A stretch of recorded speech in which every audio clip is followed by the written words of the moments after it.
ரொம்ப நாள் வெயிட் பண்ணுற விஷயம் நம்ம கைக்கு கிடைக்கலன்னா எப்படி இருக்கும்? அந்த மாரி தான் இருந்துச்சு இந்த பப்பாளி பழமும். சரி எப்படி இருந்தாலும் பழுத்திருக்குன்னு போய் பார்த்தா, எல்லோயிஷ்ஷா பழுத்திருந்தது. தூரமா இருந்து பார்க்கும்போது, இன்னைக்கு பழுத்திருக்கு அப்படின்னு பக்கத்துல போய் பார்த்தா, அடியிலேருந்து யாரோ சாப்பிட்டுட்டு போயிருக்காங்க. இந்த பழங்கள் சாப்பிட்றதுல பார்த்தீங்கன்னா, மேலேருந்து கொத்தி சாப்பிட்டுருந்தா, அது காக்காயோ, இல்ல குருவியோ அந்த மாதிரி இருக்கும். ஒரு பழத்த கீழேருந்து சாப்பிட்டுருக்குது அப்படின்னா, அது நிச்சயமா நம்ம பச்சை கிளிகளோட வேலையா தான் இருக்கும். அவங்க தான் வந்துட்டு பழத்து மேல உட்காந்து கீழேருந்து கொத்தி சாப்பிடுவாங்க.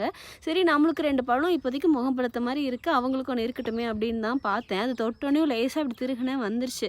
நெறைய பழங்கள் இருக்கு. நம்மளுக்கு எட்டாத பழங்கள்லாம் அவங்க சாப்பிட்டுக்கிட்டும். சரி எட்டத மட்டும் நம்ம சாப்பிட்டுக்கலாம் அப்படின்னு இந்த பழத்த பறிச்சு கொண்டு போய் வச்சுட்டோம்னா, ஒரு 2 to 3 டேஸ்ல பழுத்துரும். அதனால இத பறிச்சுக்கிட்டேன். அப்புறம் பார்த்தா நெறைய பழங்கள் வந்துட்டு அந்த மாதிரி முகம் பழுத்த ஸ்டேஜ்ல இருந்தது. இந்த குட்டி பழம்லாம் இருந்தது. பார்த்தா குட்டியா இருக்கும். ஆனா டேஸ்ட் வைஸ் நல்லாவே இருக்கும்.